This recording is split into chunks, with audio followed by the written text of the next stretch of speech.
Please go ahead. Thank you very much, and hi everyone, and welcome to the UFC 214 conference call. UFC 214 takes place Saturday, July 29th at the Honda Center in Anaheim, California, and features an incredible 3 title bouts. Joining us today, we have the 2 contenders for the Open Women's Featherweight Championship, Brazilian legend Cris Cyborg versus the Invicta Bantamweight champion, Tonya Evinger. Then we also have the 2 men squaring off for the welterweight title, Demian Maia, who's riding a 7-fight win streak, versus the reigning champion Tyron Woodley. And lastly, we have one of the most anticipated rematches in UFC history, with arguably one of the greatest pound-for-pound fighters ever returning to challenge for the belt he was forced to vacate in Jon Jones, and he'll be competing against the reigning undisputed light heavyweight champion of the world, Daniel Cormier. This card is loaded with incredible storylines, and with that, I'll turn it over for questions. Thank you. If you would like to ask a question, please press *1 on your phone. If you're using a speakerphone, please make sure your mute button is turned off so that your signal can reach our equipment. Once again, press *1 to ask a question, and we'll pause for a moment to give everyone an opportunity to ask a question and to assemble the queue. Once again, press *1 for questions.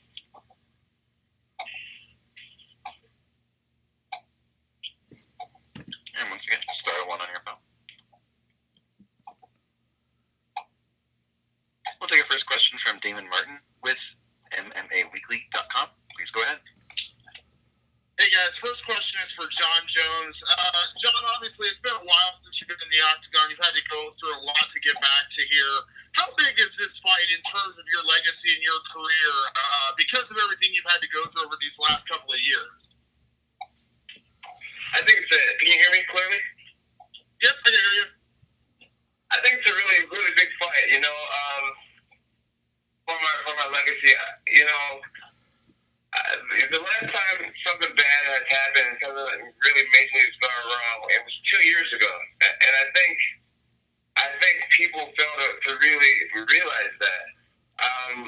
Over the last 2 years, I feel like I've really done the right things to get my life back in order. I've paid for the things I've done wrong. I've faced the time for the things I've done wrong. And then I had this estrogen blocker situation happen, and I think it sent me backwards, majorly backwards. And I've actually been really proud of myself for just cleaning up my life. And the perception is that my life is still maybe a little out of control. But if you actually knew me, and if you lived in Albuquerque and you saw my relationships with people and the community and the way things are turning around for me, you would see things differently. The UFC 200 situation really, really sent me backwards.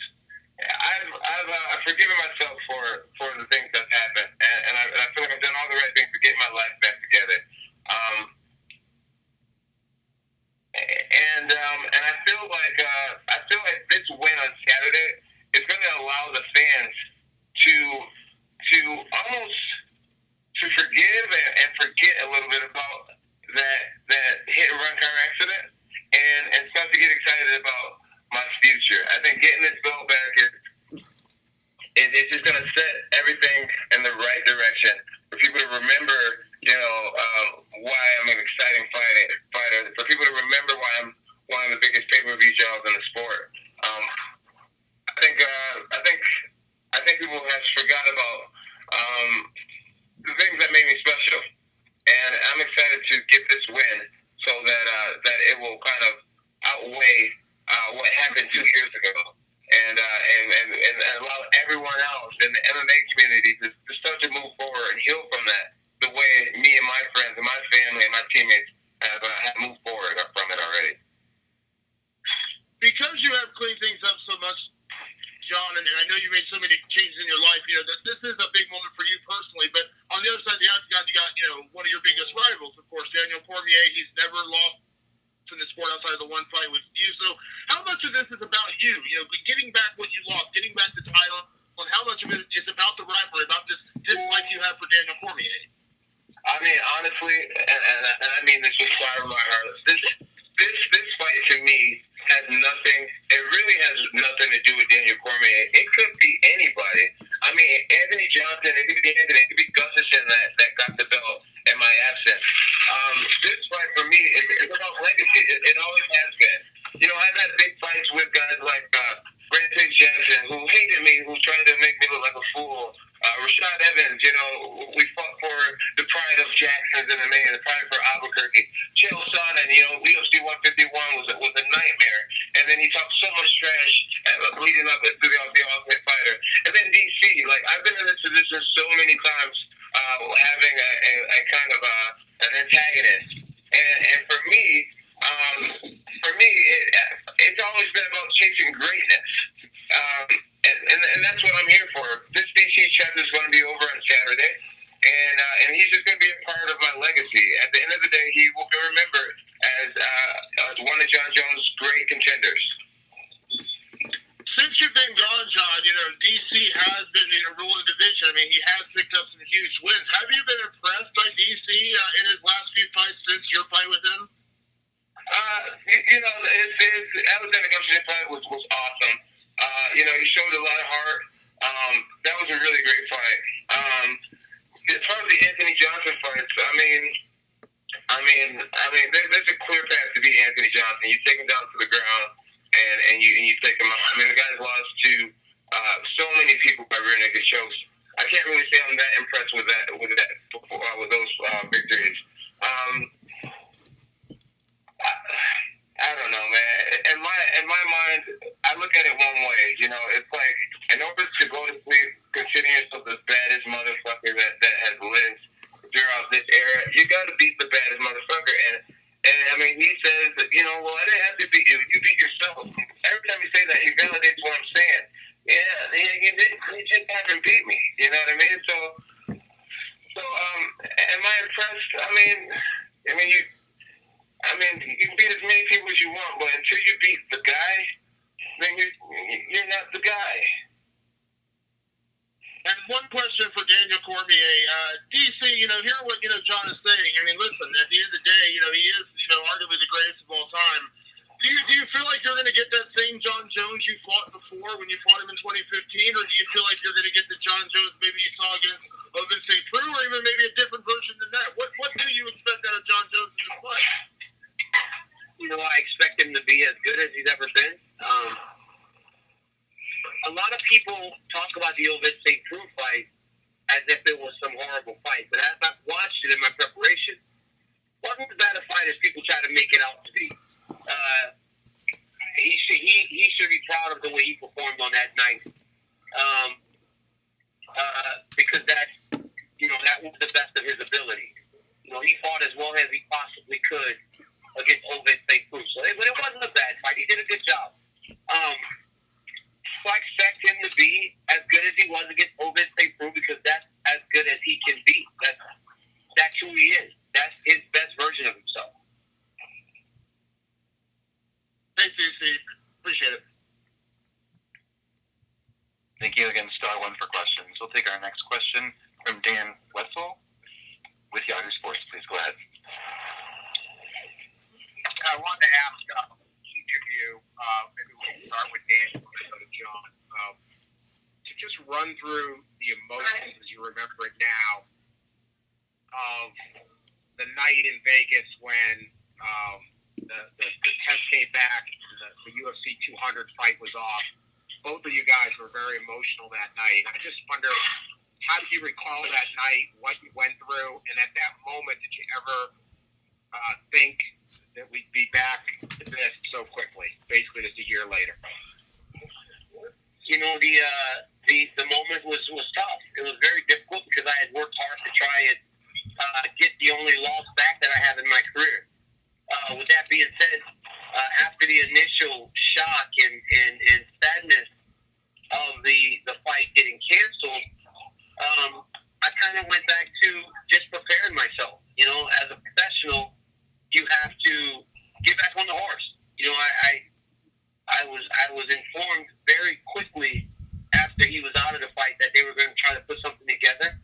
So I had to go back to trying to cut weight again, with the idea that I may get a fight. And that's exactly what I did. And John, I know you were very eager to get to this point. What was your thoughts a year ago?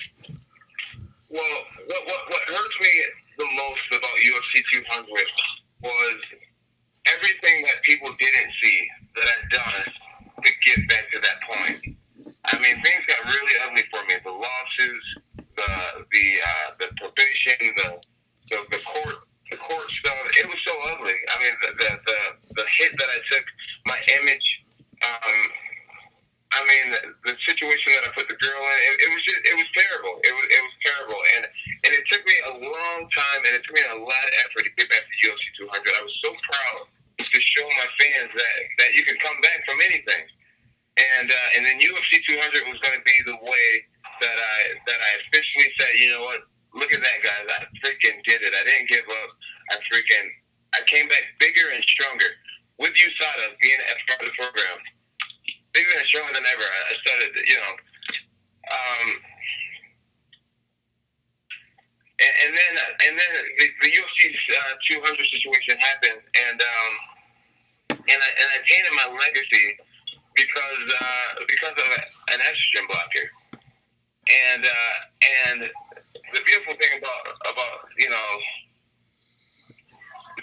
about USADA is, they're the number one drug testing agency in the world. That's right. And they have brilliant people that works for that company, and they were able to prove that I was guilty of being negligent. I took a supplement that was supposed to be a sexual enhancement pill, and it ultimately had 7 ingredients in it when there was only advertised to have 5 ingredients in it. And this is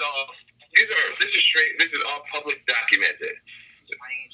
I had USADA themselves say that John Jones, in fact, is not a drug chief, a steroid chief, but he had an estrogen blocker.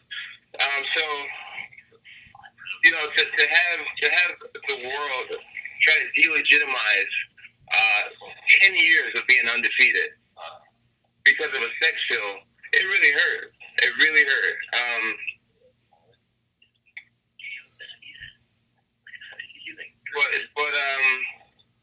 But you know what? It's beautiful because USADA is still here, and I'm excited to have this fight coming up on Saturday, and to give my opponent absolutely no way out of saying this is why I lost.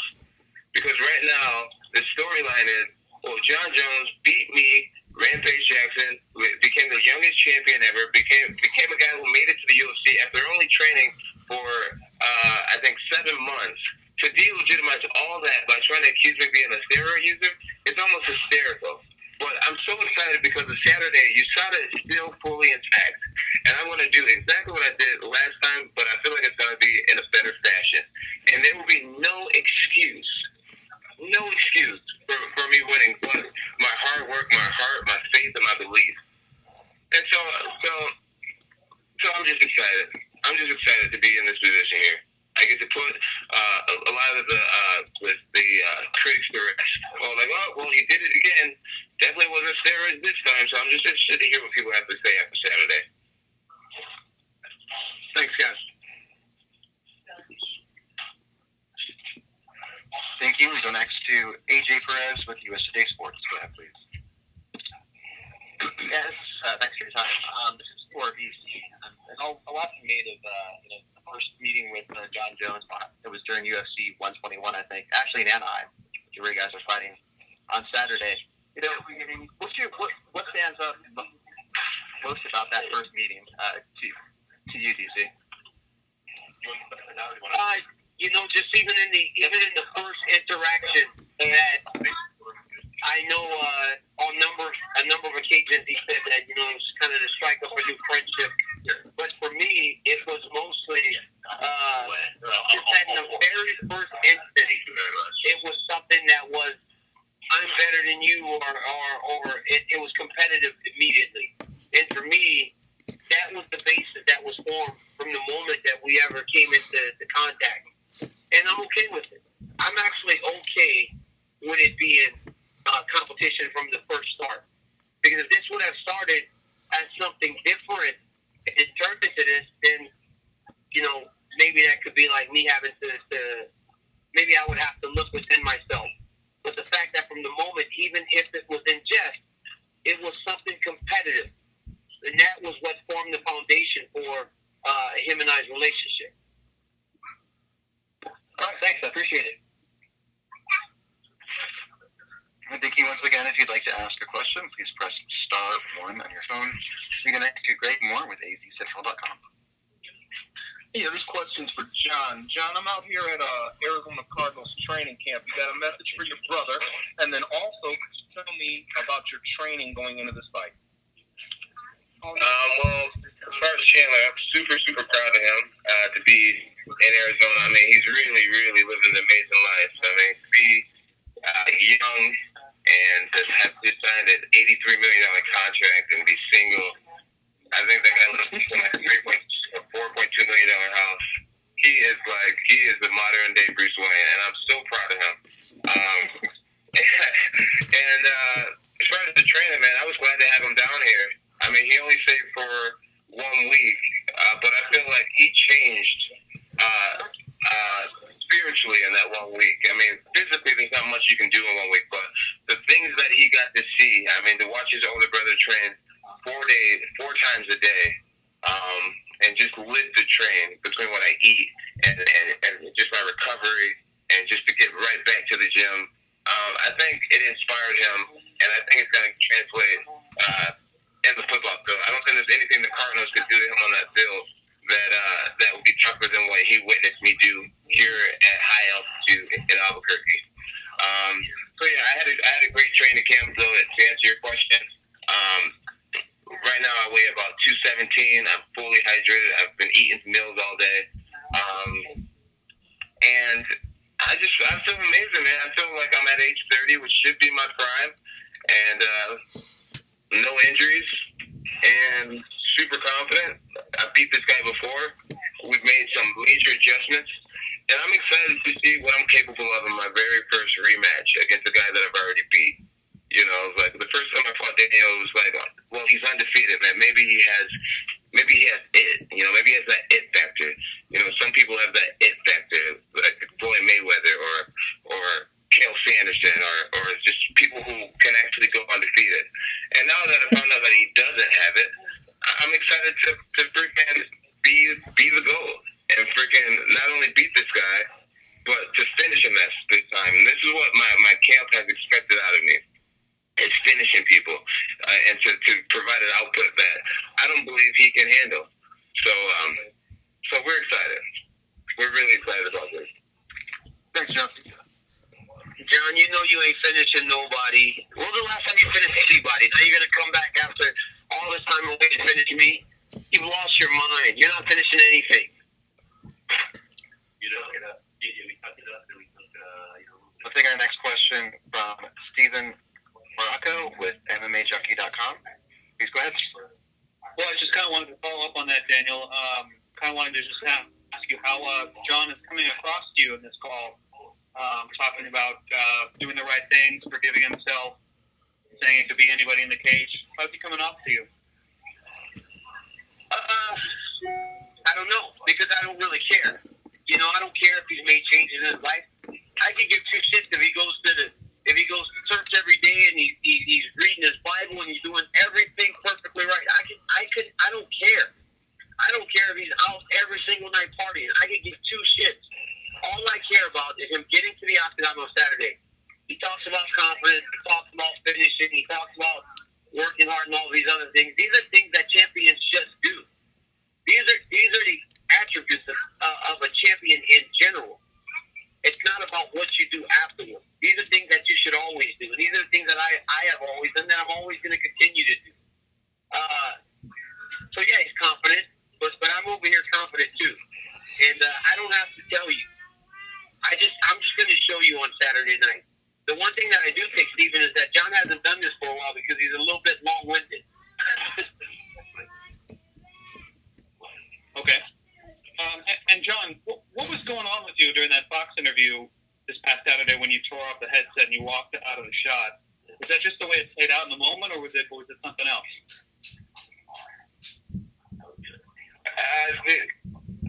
You know, it was.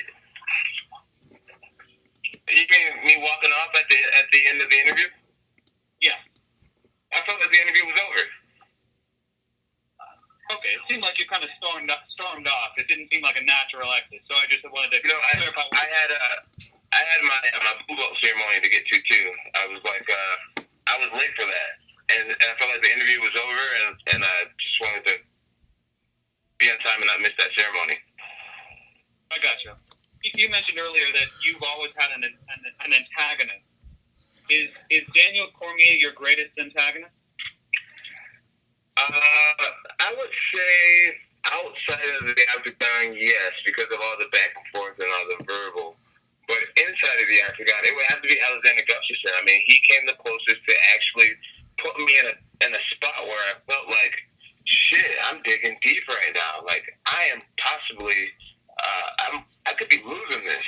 You know, with Daniel Cormier, with Rashad Evans, with anybody else that I beat by unanimous decision, I never felt like there was never a moment where, you know, like I felt like I was in danger or I had to even dig deeper, like pull out my reserve. I was coasting. I mean, at one point in the first fight, I smiled and looked up at the camera. I was like, this is great. It was fun. It was high pace. He pushed forward and moved forward, but I mean, at no point did I get rocked or wobbled or hurt or he made me bleed or anything. I'm a whereabouts at the end of the fight. I just put my hands up and he thought the fight was over and he quit like he normally does, and then I slapped him 2 more times and gave him a DX suck it sign. It was a fun fight, and this fight's gonna be even more fun. He's 2 years older. Easy, your response to that? You know, at this point, I'm really not interested in arguing and fighting with this guy anymore. I'm not interested in the back and forth. I'm not interested in all that stuff anymore. My goal is to get into the octagon on Saturday. If all the things that he is saying right now is true, then great. If you feel as though he never had any danger in the first fight, then great. If he feels that my age will be the determining factor in this fight, then great. These are all things that I can look forward to proving him wrong on Saturday. I have no idea what he's in for, but I'm just going to sit back here, let him talk, do his job of selling the fight, and I'll go collect my check and defend my belt on Saturday. I'm glad that he has no intention on arguing because I'm not arguing with him at all. I'm answering you guys' question. I'm also glad that he's intended for his check. In a very long-winded fashion and trying to say stuff like that he knows isn't true. Oh, I'm passionate, man. I'm so excited, man. I'm not a commentator. I don't talk for a living, so I talk with my heart. I'm excited about this, man. You don't think I am? Do you actually think I'm not excited? I'm excited. John, listen, I can do it. How about we not address each other and answer? I can do it. Hey, I can do it too, John. I'm excited about this, man. I can do the same shit. Cool. Well, why don't we not address each other and just answer these people's questions? Can we do that? Can we be professional? Yes, we can be very professional. If I could, one last question for John. I just had to read a quote that I read in this great story in Bleacher Report, this profile you did. Said I went back to the car to try and find my marijuana pipe. It was in the cup holder, but it flew out. Now I keep it in the middle console. Is that you trolling, or is that real? That's me trolling. Next question. Okay, fair enough. Thanks, guys. We're next to Dave Deeper with Post Media Network. Go ahead, please. Hi, guys. Thanks for the time. Just a bit of a follow-up. With the talk about rematches, how much time have each of you, John and Daniel, spent watching the tape from your first fight? Daniel, maybe first. Oh, I've watched the fight. But again, you know, I feel like we're different fighters today than we were then. You know, I'm not gonna gauge my performance this weekend on what happened in January of 2015. So I've watched the fight. Obviously, we've competed against each other before, but as a as a guy that lost the gauge what I'm going to do on Saturday night based on what happened 2.5 years ago. Okay, John? I watched the first fight a lot. I do, and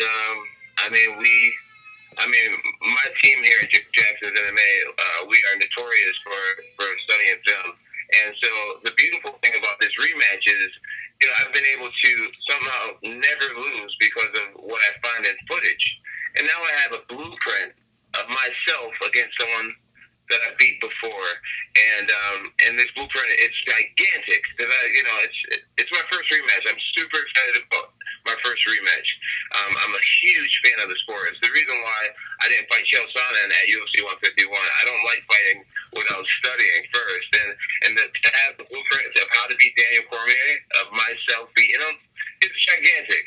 So we study that fight all the time. We know what he wants. We know a lot of things that he likes to do. And the thing that's most beautiful about being out of the equation for so long is that I've been able to watch him continue to fight over the last 2 years. And me and my team, we've seen very, very small changes. Very small changes. If I'm safe to say no changes.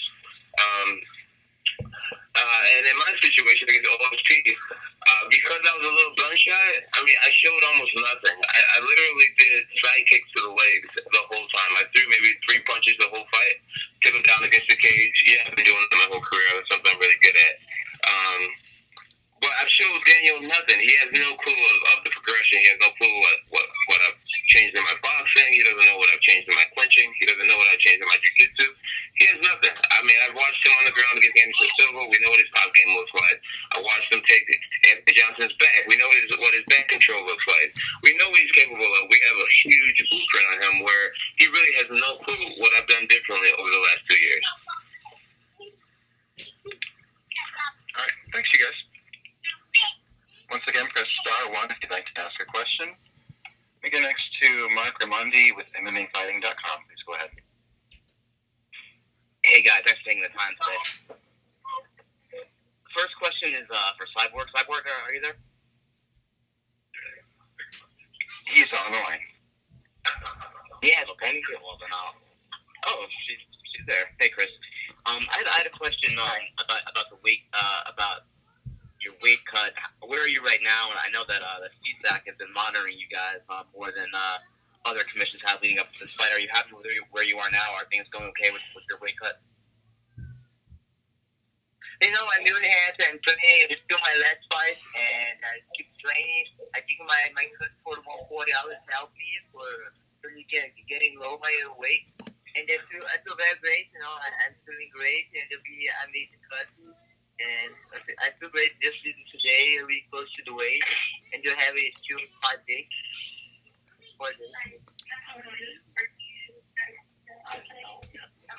Thanks, Cris. And just for John, I think you tweeted a few days ago, John, that you got a call from Anderson Silva. I'm just curious, what Anderson said and what it meant to you. Me and Anderson, we talked on the phone for a while, and I really don't want to get too much into what we spoke about, just out of my respect for him. But when it comes to the fight, basically he just told me to know what I'm capable of. He just said, basically in a roundabout way, he just said, know what you're capable of.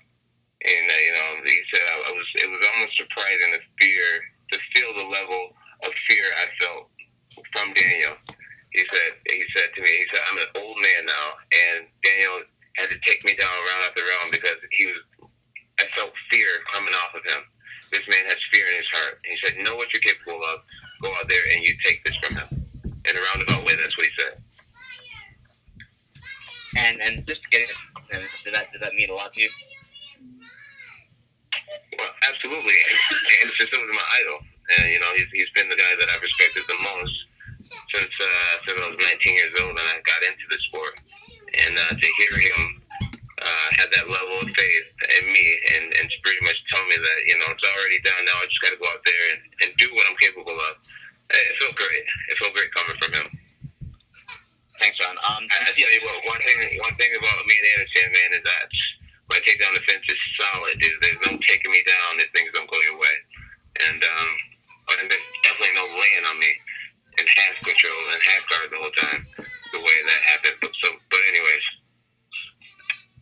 Thanks, John. DC, can you respond to I guess what Jonathan Anderson said in that phone call?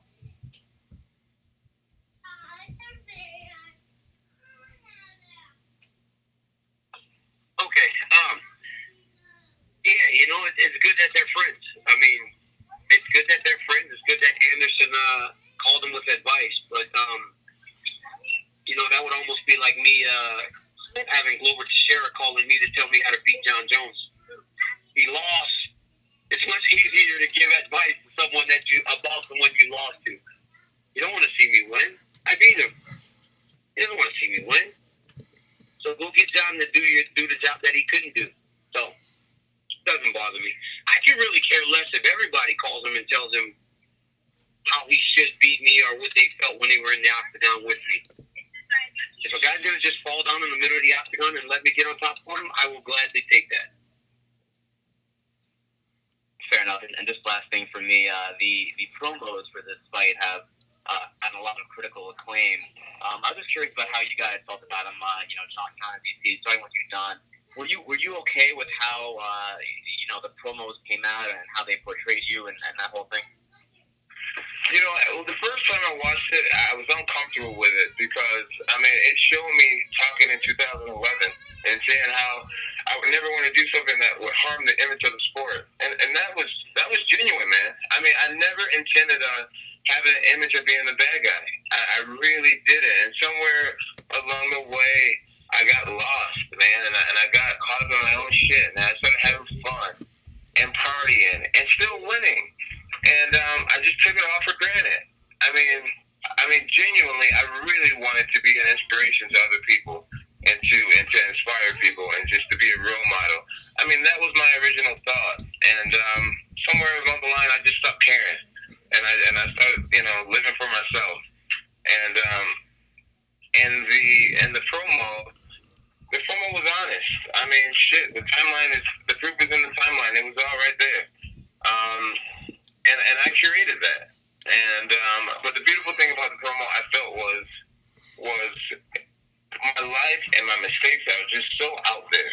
I don't need DC to try to convince everyone that I'm this terrible human being. People can judge me for how they want to see me. It's already out there. It's all out there in the public. And that's a freeing feeling to be looked at as a piece of shit by so many people. And to be able to just be real with yourself and to take responsibility for the things you've done wrong and just I don't know, I feel so free, man. It's a great feeling to be who I am. Even John Jones, the fuck like John Jones, the great, however you look at me, it's just great to be me, alive, whether you like me or hate me. It's just a great feeling to be relevant. And I'm excited, man, because at the end of the day, when you get to a certain low, the only place you can go is up. And I'm excited to be 30 years old, to have a good team of people around me right now, and to go up. I think my story is going to really inspire somebody else who has fucked up. It's going to really inspire somebody else to realize that it is not over. Man, if John Jones would come back from the shit that he's been through, and ultimately win and be the champion that he's always been capable of being. Man, I think it's going to inspire other people, and I'm glad that I'm used. My life can be used as a laughing stock or whatever it may be to ultimately inspire. If it's just one person that continues to fight because of my life, I'm glad to be in this position. So yeah, to answer your question, the promo was honest, and I'm just excited to finish the story. The story's not over. We're not our past. We're not our mistakes. We're what we do with it. And like I said, my hit run was 2 years ago, and I've done a lot of right things since then. And I'm going to continue until people can start to see that I'm here to stay, and I'm here to win and be a dominant champion and try to do things better in the future. Thanks, John. John, and just for Daniel, kind of same question. What do you think of the promo? And do you think it was too focused on John? How did you feel about it overall? No, I thought they did a fantastic job. You know, you watch some of these other fights, and they don't get that type of detail in the promotion. I thought it was the story as it needed to be told. I think the greatest push for people is the story of redemption. And if we want people watching the story of redemption, then that was the story that needed to be told. The beauty in this situation is that I get to be the person that doesn't allow for the ultimate redemption. There is redemption in this story. You know, there are things that he has said that it's very true. When you have to scrape yourself off the ground, and when you're at your lowest point, you look up to a future that can actually mean something. But the redemption is the fact that he gets to go back and compete. The redemption isn't a championship anymore. That's just the reality. The reality is that he gets another opportunity to be a good citizen, to be a good competitor, and just a good human being in general.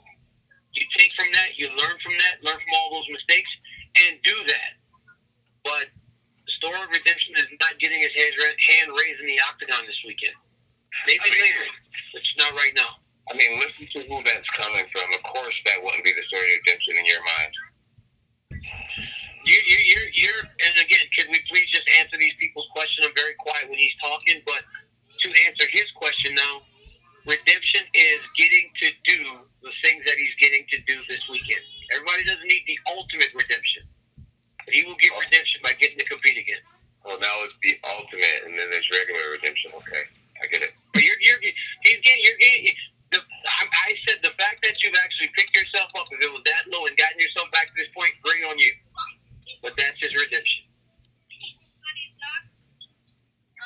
Thanks so much, guys. Once again, press *1 if you'd like to ask a question. Be the next to Kendrick Johnson with RingTV.com. Please go ahead.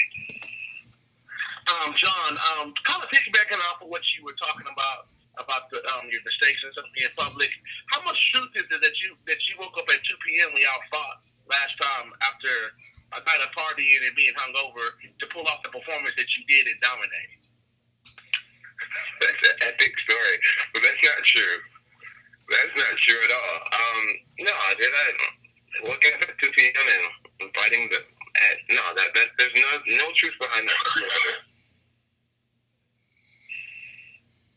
And why did you take a tune-up fight for this fight? Just because of the confidence of already getting a win, or just something that y'all know that we don't know that makes it easier just for you go out all this time off, basically being only one fight in 2 years to fight a guy of the caliber of DC?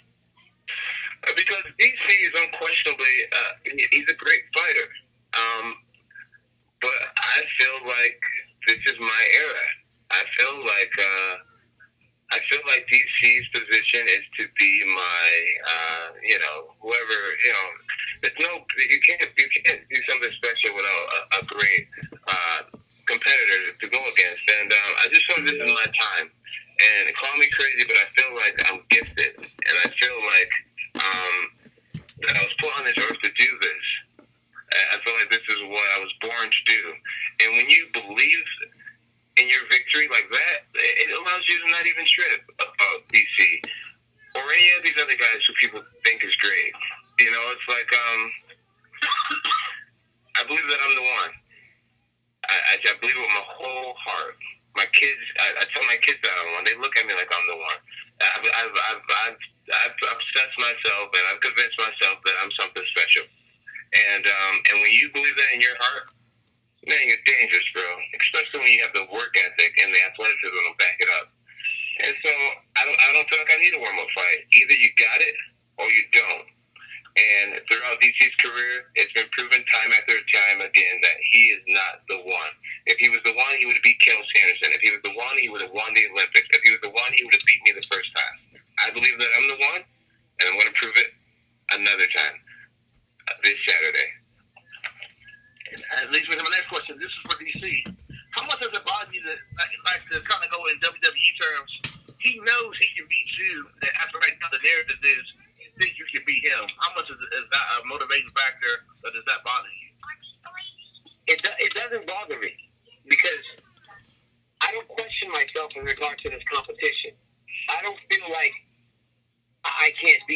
rounds, I don't question whether or not I'm going to get my hand raised. You know, if that's the idea that you guys take into to the fight on Saturday, then that's great. That's okay. But me and the people around me, we have no doubt that we're going to get the job done. So I don't think in those terms. I don't know who that competes at the highest level actually thinks in those terms. It just doesn't make any sense. Gotcha. And are you worried about the people that say John that at the ground game and things like that? About Jackson, basically, the Jackson team wants to finish you and basically put them on their resume. Does that bother you, or just something like just all talk to you? It's all noise, man. All of it's just noise. You know, all the other stuff from before, whatever. Like, you know, it's the anger and the animosity and all the bad blood and all that other stuff that the fight was built on the first time. I really don't care about it anymore. For me, it's about getting in there and competing. Going in there and doing what I feel I'm able to do, and that's getting the job done. I'm not worried about what this jiu-jitsu and all this stuff. I've done jiu-jitsu my entire career. I've done it the whole time. I'm confident in my jiu-jitsu. I'm confident in my grapple. I didn't have to do it late, so it's not a big story now. So no, it's not. It doesn't bother me. Nothing bothers me. And for me, for you to say that it's all noise, I'll say for him to say it's all noise, because I'm not addressing you, DC. For him to say it's all noise, it would be all noise if we didn't prove the first time that we can beat you. It's not all. We had never fought before. It would be all noise, but everything that comes out of my mouth is what I truly feel to be true. But it's not all noise. The proof is in the pudding. And my final question is for Cris. Cris, how would it feel to finally hear your name as a UFC champion and then putting that belt around your waist if you're successful on Saturday like you expect? You know, for me, I'm thinking I'm the world champion. I'm 10 years in the state. So I'm gonna be a couple months, it'll be 12 years, and then I feel like I'm the champion. And then getting the belt UFC, this is gonna be one more belt in my career. And for me, fight Saturday will be like my defense, my belt. And then I feel very blessed to be part of the show. And you know, I feel very, very good. And I want to show all my fans, and my new fans, why I 10 years in the season. Thanks. Good luck to everybody on Saturday. Okay. Thank you. We go next to John Fuentes with Kidney Sport. Please go ahead. Hi guys, this question's for both John Jones and Daniel Cormier. We'll go first, Cormier, then Jones. How do you guys feel your rivalry with one another has evolved or has evolved over the years, given all the obstacles that's gotten in your way of finally getting this rematch? Well, I mean, I just feel like competitively, it's the highest level of you can see. I think it's gotten a bit old because we've had to do this on so many different occasions. But as I've said time and time again, this rivalry is a rivalry when I win the fight this weekend. If you don't win the fight, it's no rivalry. It's just two guys that were fighting on more than one occasion. It's a rivalry when I win this weekend.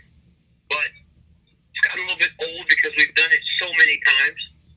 But outside of that, it's just, to me, I feel it's the highest level of mixed martial arts that people can truly experience. Mr. Johnson? Ask your question again, I'm sorry. No problem. I asked, how do you feel that the rivalry has or hasn't evolved throughout the years, given all the obstacles that come in the way of the rematch finally happening? I feel like the rivalry, well, I think Daniel's right. It's not really a rivalry. Like I said, the whole beginning of this thing, I tried to be nice to him as a young black kid, seeing that he's came on as his coach, and he was a wrestler who had far greater credentials as me. I thought I was going to freaking meet this guy. I thought we were going to be cool. I thought we'd have new inside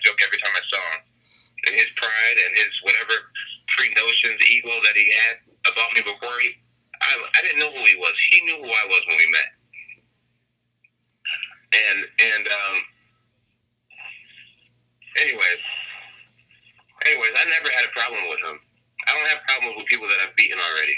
I don't got a problem with Glover or Chael or Andre Guzman, none of those guys. He has a problem with me. And I hate him because he hates me.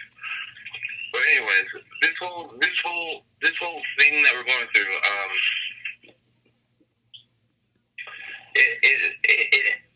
it has become an attack of my character. That's all this thing is. It's an attack of my character. When people ask Daniel what he thinks about me inside of the octagon, he has shit to say about me. And I'm here to fight. I'm not here to protect whether you think I'm a good person or not. I've given up on that. I don't give a crap what people think about me at this stage of my career. I freaking not even an ounce.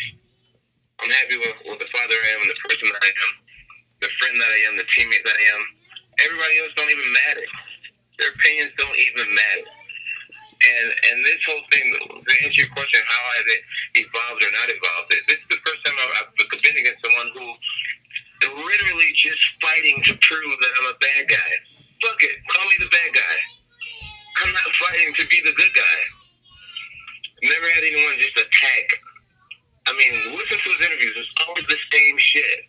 Now he's trying to freaking convince the world that I did steroids. That actually gets me a little bit, because I think deep down this motherfucker knows that I wouldn't do steroids. Come on now. Being the youngest champion, you mean to tell me I'm smart enough to outsmart fucking USADA and fucking the Nevada Athletic Commission for 10 years? When I failed a cocaine test? I'm a mastermind steroid user that beat all these guys for 10 years? He knows in his heart that I didn't do steroids. But anyways,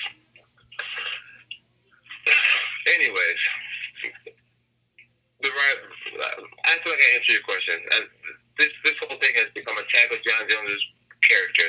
I feel like when Daniel loses, he'll be able to say, well, I'm a fucking good guy. I'm a good guy. At least people will respect me for being a good champion when I had that belt in John's absence. And I think that he deserves respect because he is a good guy. But you don't have to shit on other people to try to make yourself seem that much better, Daniel. We see that you're a good person. We can see that you're a great husband, father, wrestling coach, team captain. I admire a lot of things about you. You're a fucking great dude. But you don't gotta fucking try to convince the world that I did steroids, bro. Just fucking say, look yourself in the mirror and say, God damn it, he's younger than me, he's athletic, and he beat my ass. And he's gonna do it again. Don't fucking try to crush somebody else's image to make yourself seem more mighty. You're already a fucking good dude. Just to follow up for Cormier, if I could. This fight has been rescheduled several times before. Is there any doubt in your mind that this fight will take place this week? Oh, I have no doubt. I'm sure he's done everything right to make sure that we get to the octagon on Saturday. So, but geez. Thank you, gentlemen. Best of luck to both of you this weekend. And the next to Damon Martin from MMAweekly.com. Go ahead. Question for Tyron Woodley. Tyron, you've said numerous times you've been willing to step up for the big fights that are out there, the George St. Pierre's, the Michael Bispings, and things like that. But ultimately, you faced the guys that the UFC has put in front of you. Stephen Wonderboy Thompson on 2 occasions, now Demian Maia, and maybe they're not the most marketable opponents, so to speak. I mean, do you feel like that says a lot about your character, that ultimately you are willing to always face the toughest guy, no matter how much it may not, end up as the biggest paycheck in your bank account? I just think that when I was finding my way to the top, trying to become the champion, that, I wanted the best guys. I wanted the Johnny Hendricks fight, the Paul Tonya fight. Even the defeat against Gordon Down, that fight made sense for me to put me in a position to fight for a world title. Unfortunately, my division just has two of the last Mohicans when it comes down to specialists. Wonderboy is a specialist at what he does, and people that don't respect that and just dart in and get frustrated and try to go after him, those are the guys that get knocked out and slip on the canvas. Damian Maia is going to be the same guy. What I like, rivalry like these two gentlemen have that, really makes so many people excited about the fight.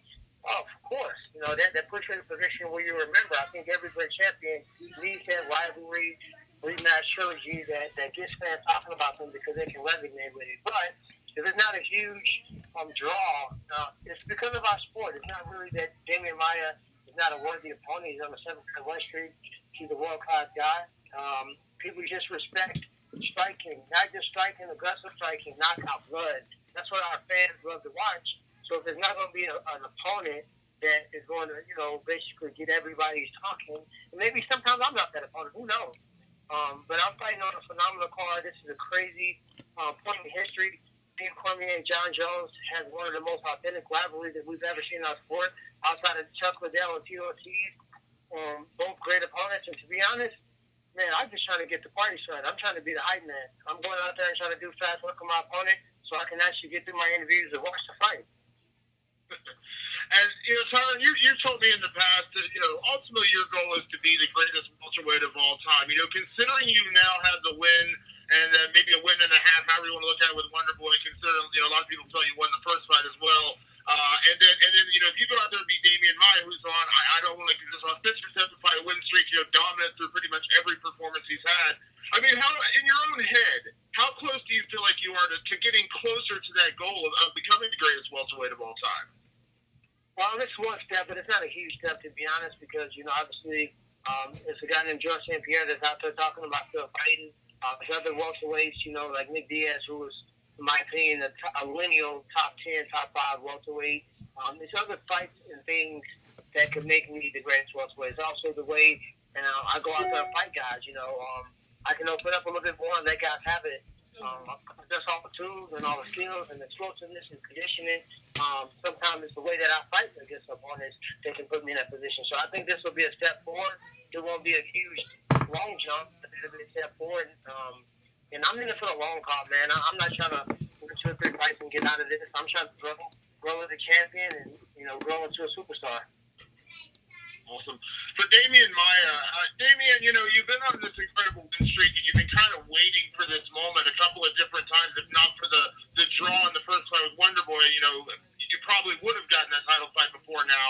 Has it been frustrating, and have you used that frustration to, get you ready for this fight with Tyron Woodley to finally get your shot at the title? Yeah, of course it was very frustrating, but at the same time it gives me strength, and and I was able to prove myself that I have the mindset and the strength to wait, and to be ready and to keep fighting and to be ready for this fight. So was bad, but was also good. And, Demian, you've made no secret, your ability to take guys to the ground and submit them and apply your grappling game. You've really gone to that, heavily in your last, 6 or 7 fights where you've been on this win streak. Do you make any secret that, that's the plan once again with Tyron Woodley, that you want to go out there, get him to the ground, and try to submit it? Yeah, there's no secret about that, but, I always, I have little secrets in my game and little details that I work, every camp and little stuff that people don't see. Of course, it's not easy to see if I don't show. I'm not gonna show this right now, just when I finish my career. So, but every fight I come with some little secrets and little different details from my attacks. That's why people are always expecting the same, and they get caught anyways. And a question for Tonya Evinger. Tonya, going into this fight, you're the underdog. Cris Cyborg is everything that, we say about her. She's undefeated for 10 years. She's knocked out, anybody and everybody stepped in the octagon with her. But do you relish that role at all? Do you kind of like being the underdog and, kind of coming into this fight where there's so much attention on her and, you have the opportunity to shock the world? Yeah, I think I'm the underdog every time, so it's just one of the roles I play. I seem to get the fans that don't think I'm as good a fighter as I am, and just to make a correction, I am also an Invicta World Champ, so they didn't announce that at the beginning, but I think that we're both just 2 dominating champions. I think it's a super fight, and it's a fight that could have happened a long time ago, and it's just definitely one to watch. And my final question, Tonya, without giving away any kind of strategy or game planning, but because Cris has been so dominant, no one has really been able to expose any weaknesses in her game. I couldn't remember the last